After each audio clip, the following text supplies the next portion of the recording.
பிஸ்மில்லாஹிர்ரஹ்மானிர்ரஹீம். கண்ணியமிக்க அல்லாஹ்வின் நல்லடியார்களே, அல்லாஹ்வுடைய பெரிய உபகாரம். இந்த குழப்பமான காலகட்டத்தில் அல்லாஹ்வுடைய பள்ளியில குர்ஆனையும் ஹதீஸையும் நம்முடைய வாழ்வாக ஆக்குவதற்காக வேண்டி புறப்பட்ட இந்த மாணவர்களுடைய நிகழ்ச்சியை அதில் கலந்து கொண்டு அல்லாஹ்வுடைய அன்பை பெற காத்து கொண்டிருக்கின்றோமே, இது அல்லாஹ் நம்மின் மீது செய்த ஒரு பெரிய பாக்கியம். அல்லாஹ் இப்படிப்பட்ட சபைகளில் அடிக்கடி நம்மை கலந்து கொள்ள செய்வானாக. ஆமீன். கண்ணியமிக்க தாய்மார்களே, சகோதரிகளே, அல்லாஹ்வுடைய நல்லடியார்களே, அல்லாஹ் ஹக்கு சுப்ஹானஹு வ தஆலா நமக்கு குழந்தை செல்வங்களை கொடுத்திருக்கின்றார். இந்த குழந்தை செல்வங்கள் இருக்கின்றார்களே, இவர்களை கொண்டு நாளை நாம் சொர்க்கத்திற்கு செல்லக்கூடிய மக்களாக ஆக வேண்டும். அல்லாஹ் குர்ஆன்ல சொல்றான், இன்னமா அம்வாலுக்கும் வ அவுலாதுக்கும் ஃபித்னா. நிச்சயமாக உங்களுடைய பொருட்கள், உங்களுடைய குழந்தைகள் உங்களுக்கு சோதனை என்பதாக சொல்றான்.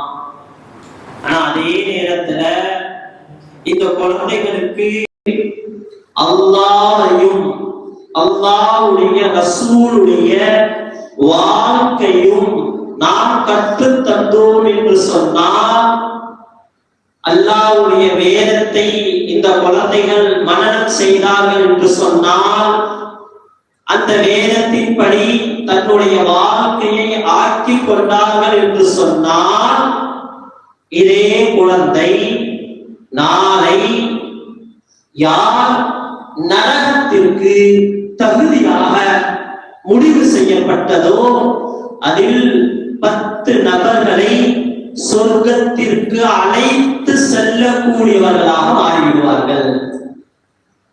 எந்த குழந்தை அல்லாஹ் சோதனை என்பதாக சொன்னாரோ அந்த குழந்தைக்கு குர்ஆனை கற்றுக் கொடுத்தார்.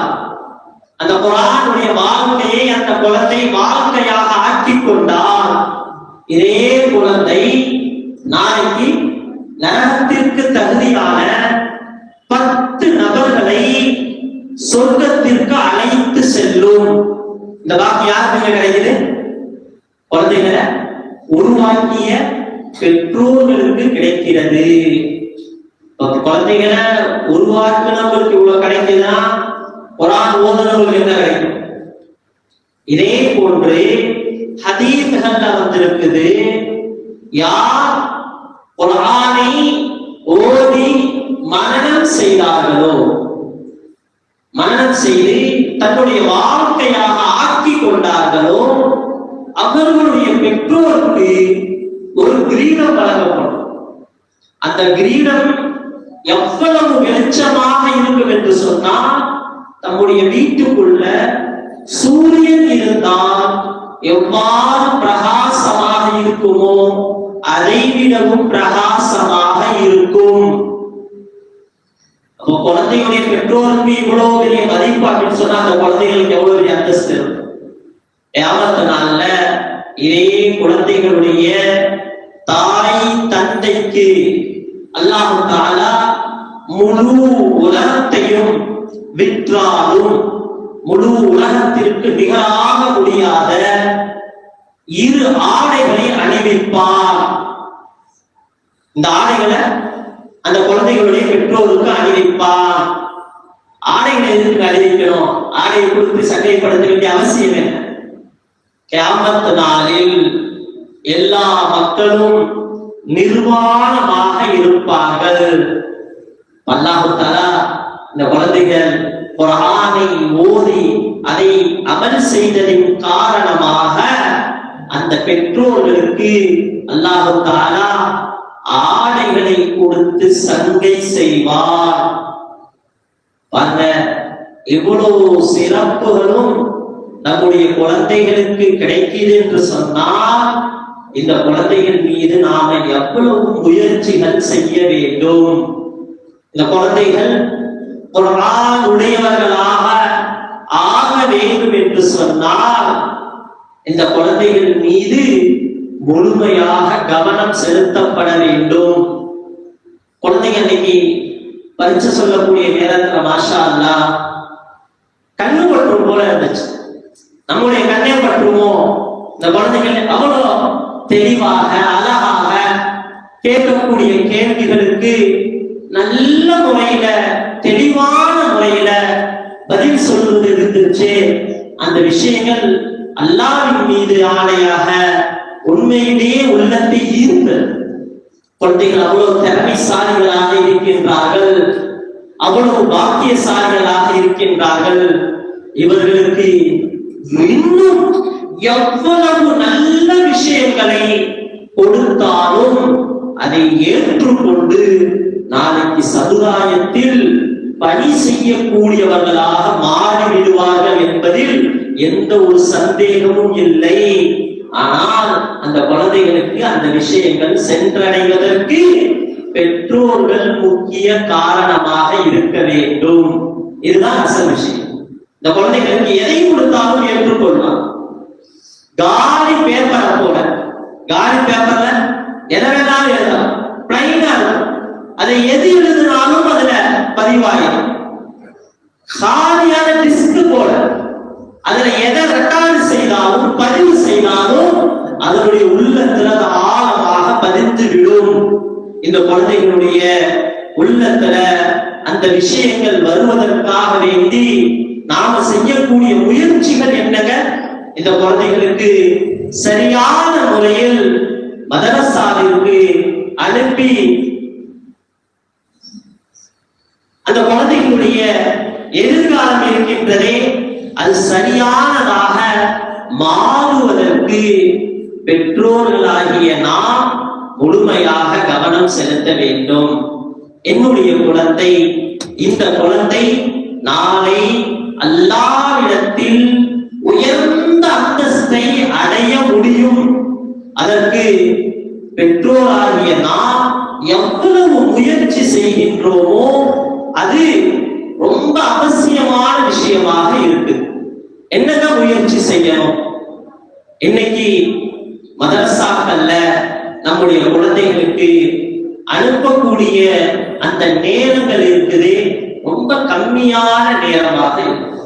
சாயங்காலம் அந்த குழந்தைங்க மதரசாவுக்கு வராங்க அப்படின்னு சொன்னா ரொம்ப 3/4 மணி நேரம், 1 மணி நேரம் என்பது அந்த குழந்தைகளுக்கு முழுமையாக பத்தாது. இன்னைக்கு உலகத்துடைய கல்வியை கற்றுக்கொள்வதற்காக வேண்டி 8 மணி நேரம் செலவழிக்கின்றார். அந்த நேரம் போக அந்த பள்ளியுடைய ஆசிரியர்கள், டீச்சர்ஸ்கள் நம்ம கிட்ட சொல்றாங்க, உங்களுடைய குழந்தைங்க இந்த பாடத்துல பலவீனமாக இருக்கிறாங்க, அதனால நீங்க என்ன செய்யணும்? டியூஷனுக்கு அனுப்பணும் சொல்றாங்களா இல்லை?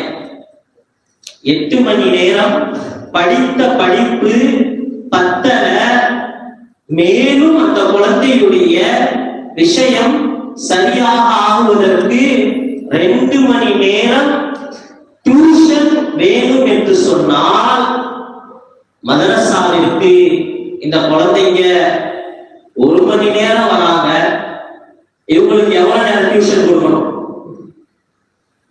கொஞ்சம் யோசிங்க. 8 மணி நேரம் போன பிள்ளைகளுக்கு டியூஷன் வேணுமா? 2 மணி நேரம். மதரசாவுக்கு வரது 1 மணி நேரம். அப்ப இந்த குழந்தைகளுக்கு எவ்வளவு டியூஷன் கொடுக்கணும்? அப்ப விளங்கணும், அல்லாஹ் ரசூலுடைய வார்த்தைகளை விளங்கி என்னுடைய வாழ்க்கையாக ஆக்க வேண்டும் என்று சொன்னால் அதற்கு இந்த 1 மணி நேரம் பத்தாது. நேரத்தை அதிகப்படுத்துவது என்பது மதரசாக்களில் இந்த குழந்தைகளுக்கு எந்த கல்வியை கற்றுக் கொடுக்கின்றார்களோ, எந்த இல்மை கற்றுக் கொடுக்கின்றார்களோ அதனுடைய பழக்க வழக்கமாக எங்களுடைய பிள்ளைகளை அமல் செய்யக்கூடியவர்களாக பெற்றோராகிய நம்மின் மீது பொறுப்பு இருக்குது என்பதை நாம் உணர வேண்டும். அப்படின்னா என்னங்க, மதரசாவுல ஒரு இல்மை கற்றுக் கொடுக்கணும். உதாரணத்திற்கு மிஃப்தாஹுல் ஜன்னத்தி அஸ்ஸலா, சொர்க்கத்தின் திறவுகோல் தொழுகை. இந்த ஹதீஸை இந்த குழந்தை படிக்கிற மதரசாவுல. அப்ப சொர்க்கத்திற்கு போகணும்னு சொன்னா தொழுகை இல்லாமல் போக முடியாது என்பதை ஒரு உஸ்தாத் கற்றுக் கொடுக்கின்றார்கள். கற்றுக் கொடுத்ததற்கு பிறகு அதை அமல் செய்ய வைக்கக்கூடிய இடமாகிய இடம் நம்முடைய வீடுதான். இந்த குழந்தைக்கு எப்ப எல்லாம் தொழுகையுடைய நேரங்கள் வருமோ பெற்றோர் ஆகிய நாம் அதுல கொஞ்சம் கவனம் செலுத்தி அந்த குழந்தைகளை தொழுகைக்கு அழைத்து வருவதற்கு முயற்சி செய்ய வேண்டும். அந்த விஷயத்தை கற்றுக் கொடுப்பதில் பெற்றோர் ஆகிய நாம் கவனம் செலுத்த வேண்டும். பாருங்க, ஒரு விஷயத்தை பழக்கப்படுத்துவது என்பது நபி ஸல்லல்லாஹு அலைஹி வஸல்லம் எவ்வாறு சொல்லி இருக்கிறார்? 7 வயதாகிவிட்டால் உங்களுடைய குழந்தைகளை தொழும்படி ஏவுங்கள். 10 வயதாகியும் தொழவில்லை என்று சொன்னால் அடித்து தொழ வையுங்கள். உங்களுடைய குழந்தைகளை படுக்கைகளை விட்டு அகற்றி விடுங்கள். படுக்கையில ஒன்று சேர்க்கப்படும். இதை நபி ஸல்லல்லாஹு அலைஹி வஸல்லம் சொல்லி இருக்கிறார். இப்ப யோசிச்சு பாருங்க, 7 வயசு ஆன உடனே இந்த குழந்தைய தொழும்படி ஏவுறதுனா என்ன? 7 வயசு ஆயிடுச்சுன்னா 7 வயசு ஆன உடனே சொல்லணுமா தொழு? அப்புறம் என்ன பண்ணணும்? 3 வருஷம் சும்மா இருந்துடணும். 10வது வயசுல தொலாட்டி அடிக்கணும். அப்படியா? என்ன அர்த்தம் இருக்கு? 7வது வயதுல இருந்து 7வது வயது தான் லாஸ்ட்.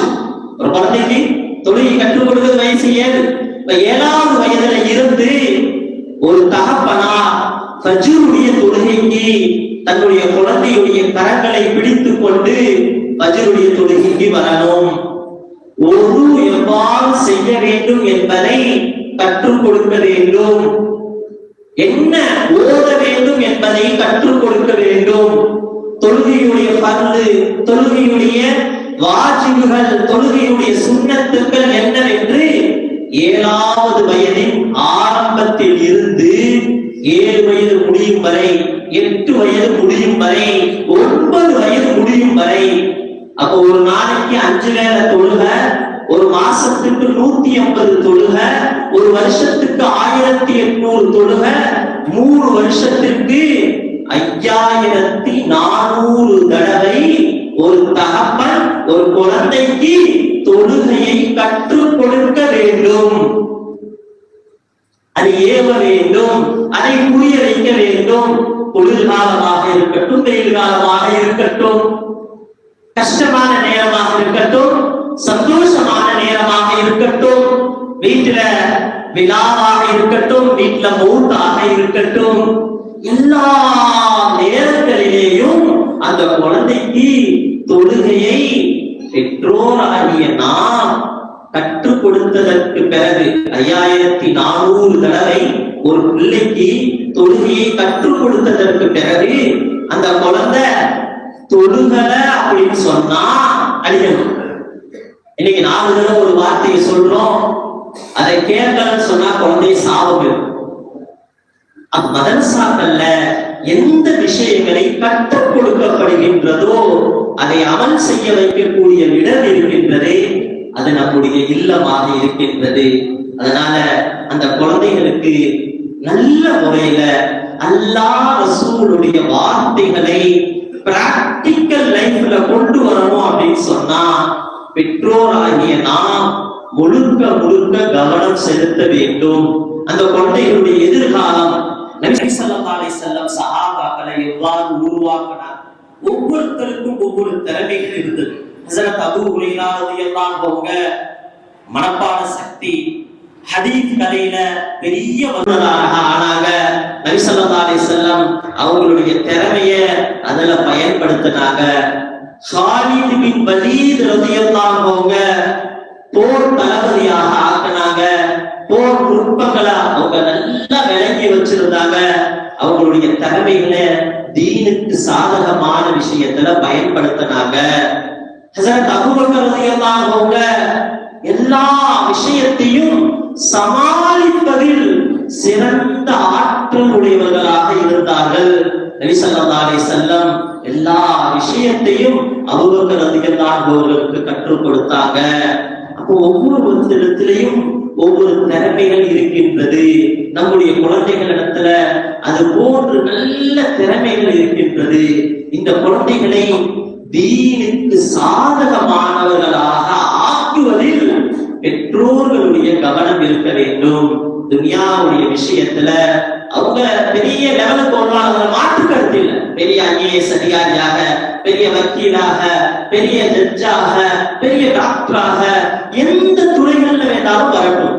ஆனால் அந்த குழந்தைகளுடைய உள்ளத்துல அல்லாஹ்வுடைய பயம் மட்டும் இல்லை என்று சொன்னால் அந்த குழந்தைகளை சரியான பாதையில் கொண்டு போக முடியாது.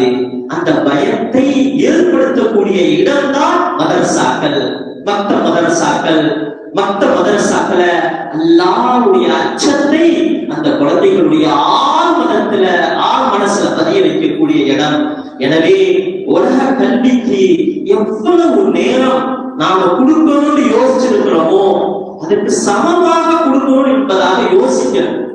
தீனை விளங்குவதற்காக வேண்டி, குர்ஆனை மனனம் செய்வதற்காக வேண்டி, குர்ஆனுடைய அர்த்தங்களை விளங்குவதற்காக வேண்டி, குர்ஆனுடைய அர்த்தங்கள் என்னுடைய வாழ்க்கையாக ஆக வேண்டும் என்பதற்காக வேண்டி ஒவ்வொருவரும் தன்னுடைய பிள்ளைகளை ஆக்க வேண்டும் என்ற சிந்தனை முதல்ல வர வேண்டும். அல்லாஹ் இன்னைக்கு பாதுகாக்கணும். இன்னைக்கு நம்ம படிக்கக்கூடிய இடங்கள் எப்படி ஆயிடுச்சுன்னு சொன்னா, ஜும்மானா என்னன்னு தெரியாம போயிடுச்சு.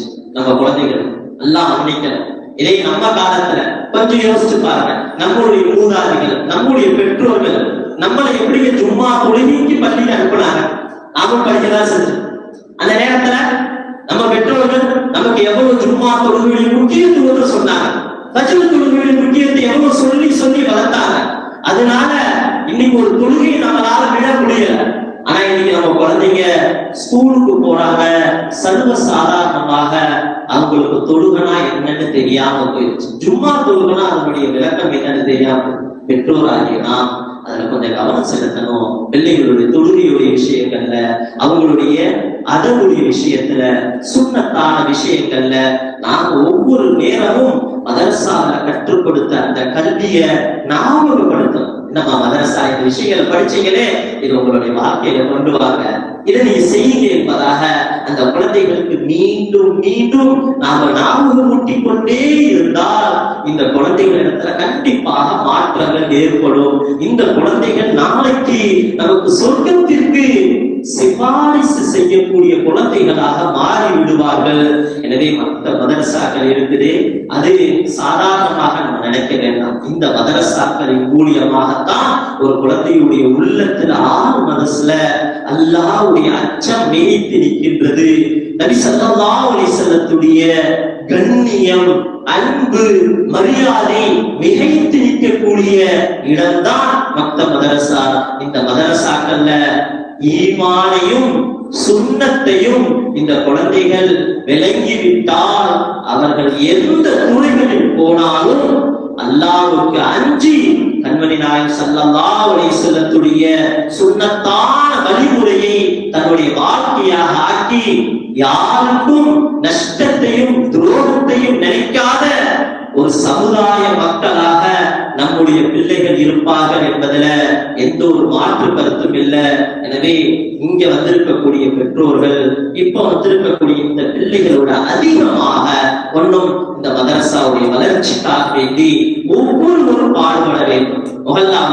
நம்ம முகல்லால இருக்கக்கூடிய எந்த ஒரு மாணவரும் மிஸ் ஆயிடக்கூடாது. நம்ம முகல்லால ஒரு 100 குழந்தைகள் இருந்தால் இந்த 100 ஆண் குழந்தைகளும் மதரசாக்களில் வந்து படிக்க வேண்டும்.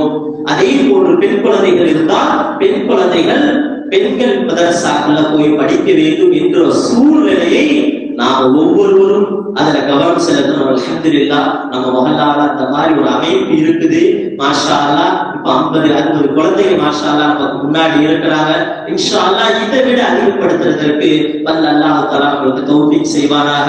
மேலும் மேலும் இந்த மதரசாக்களுடைய வளர்ச்சிக்காக வேண்டி நாம எவ்வளவு கவனம் செலுத்துகின்றோமோ இந்த பிள்ளைகளுடைய எதிர்காலம் இருக்கின்றதே அது நாளைக்கு அல்லாஹ்விடத்தில் மிக சிறந்ததாக ஆகிவிடும். வல்ல அல்லாஹ் தஆலா இதை சொன்னோமோ கேட்டோமோ அதுல சிறந்த விஷயத்தை அமல் செய்யக்கூடிய வாய்ப்பினை நம் அனைவர்களுக்கும் தந்தருள்வானாக. வாஹிரு தஅவானா அல்ஹம்துலில்லாஹி ரப்பில் ஆலமீன். அஸ்ஸலாமு அலைக்கும் வரஹ்மத்துல்லாஹி தஆலா வபரகாத்துஹு.